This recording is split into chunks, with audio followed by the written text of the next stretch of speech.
오늘은 하나님의 공동체에 필요한 사역, 하나님의 공동체에 필요한 사역, 이러한 제목으로 말씀을 상고합니다. 이제 하나님과 이스라엘이 언약을 체결을 했습니다. 이제 정식으로 이스라엘은 하나님의 백성이고 또 하나님은 이스라엘의 하나님이 되어 주셨는데, 바로 모세를 하나님이 산으로 부르셨어요. 왜냐? 모세는 지금 이스라엘 공동체를 책임진 사람인데 필요한 것을 주시기 위해서 모세를 부르신 거예요. 모세는 이스라엘 공동체를 위해서 필요한 사역이 세 가지가 있습니다.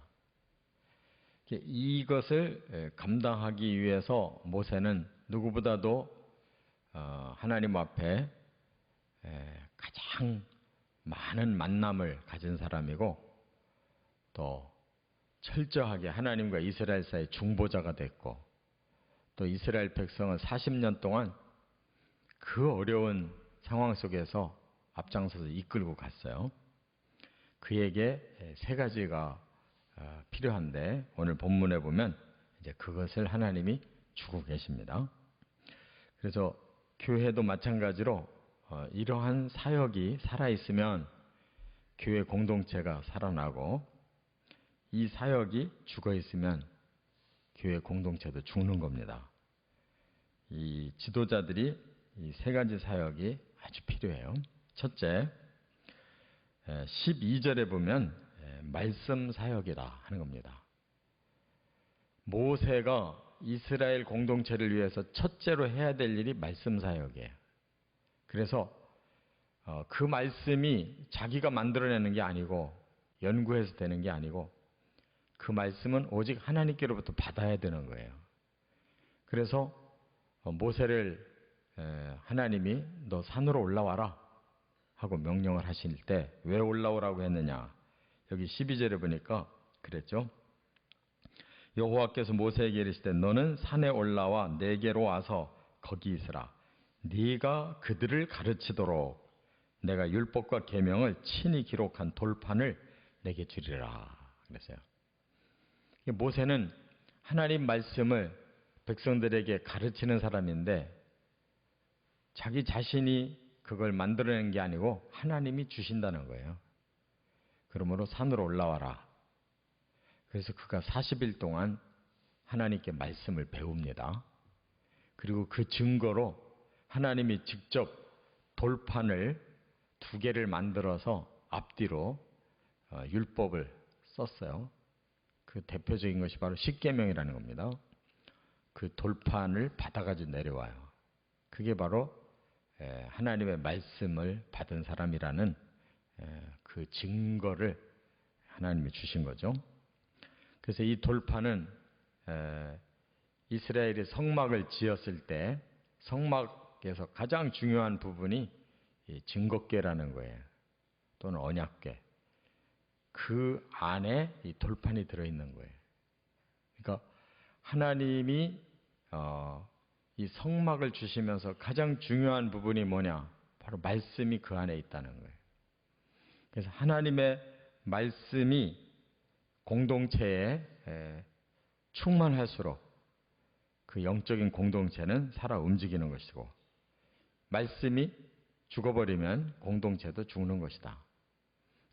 하나님과 하나님의 백성은 바로 말씀으로 이어지는 거예요.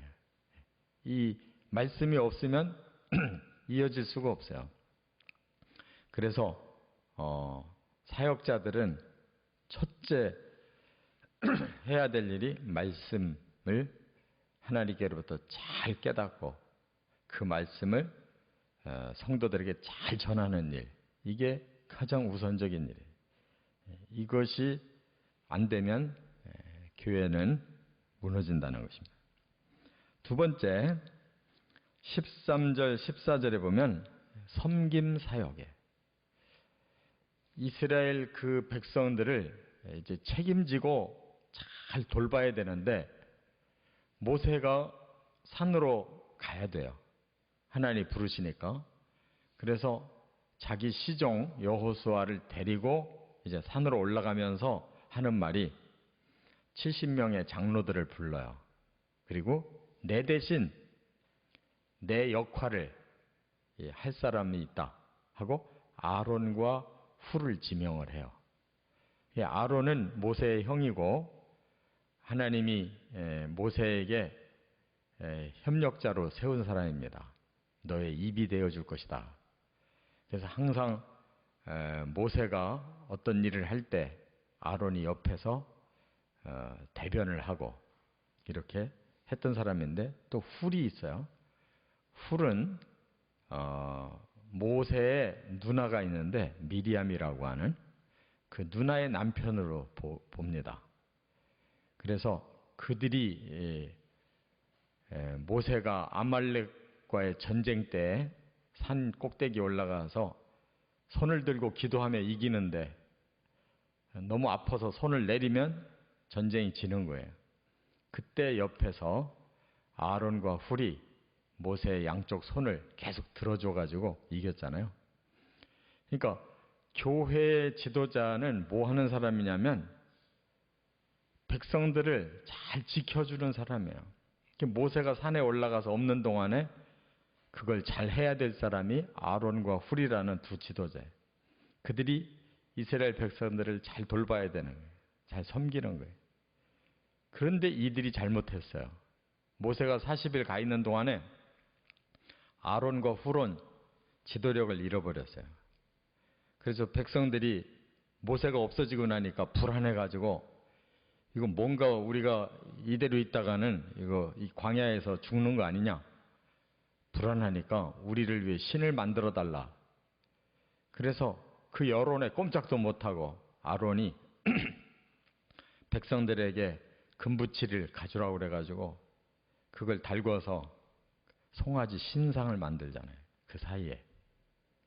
그래서 이스라엘 백성들이 막 이방 신을 섬기는 난잡하게 뛰노는 이러한 타락을 했잖아요.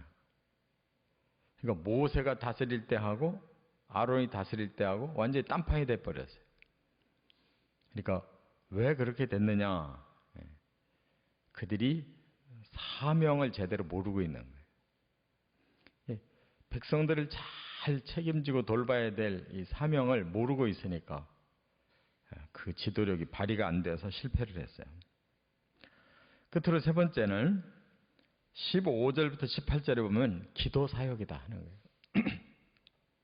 기도라는 게 뭐냐? 하나님과 교통하는 게 기도죠. 하나님을 만나는 게 기도예요. 하나님을 통해 말씀도 받지만 하나님을 통해서 영역을 얻는 것이에요. 그게 기도입니다.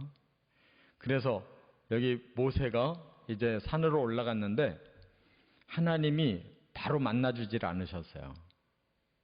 대기를 시켰어요. 6일간을 대기시키고 제7일에 하나님이 만나주셨어요. 그래서 40일 동안 밤낮으로 모세는 하나님과 교통을 했습니다. 그때 이제 모든 말씀도 받았고 영역이 충만해진 거예요. 모세가 내려올 때 얼굴에 광채가 났다고 그랬어요. 백성들이 모세 얼굴을 보기가 두려웠어요. 왜냐하면 하나님의 영역이 그에게서 나타나니까 감히 쳐다볼 수가 없을 정도였다. 그러니까 하나님의 교회가 이 세상을 이길 수 있는 이러한 특별한 빛이 비쳐야 되는데 그게 우리 사람에게서 나오는 게 아니고 하나님에게서 나오는 것이다. 그렇다면 하나님에게서 나오려면 하나님을 만나야 되고 하나님의 그 영역이 우리에게로 임해야 우리가 그 하나님의 영역을 가지고 세상을 비출 수가 있는 것이죠. 이것이 바로 기도의 능력이다 하는 것을 알 수가 있어요. 이처럼 교회는 세 가지 사역이 필요해요. 말씀 사역, 그리고 섬김 사역, 그리고 기도 사역. 이 세 가지가 살아있으면 교회도 살고 성도들도 살고 또 그 영역이 충만해진 성도들이 세상을 향해서 복음도 전하고 선한 영향력도 끼치고 세상도 살아나는 것입니다. 이와 같은 사역에 우리 모두가 힘을 합해서 잘 감당해 내시기를 주의 이름으로 축원합니다.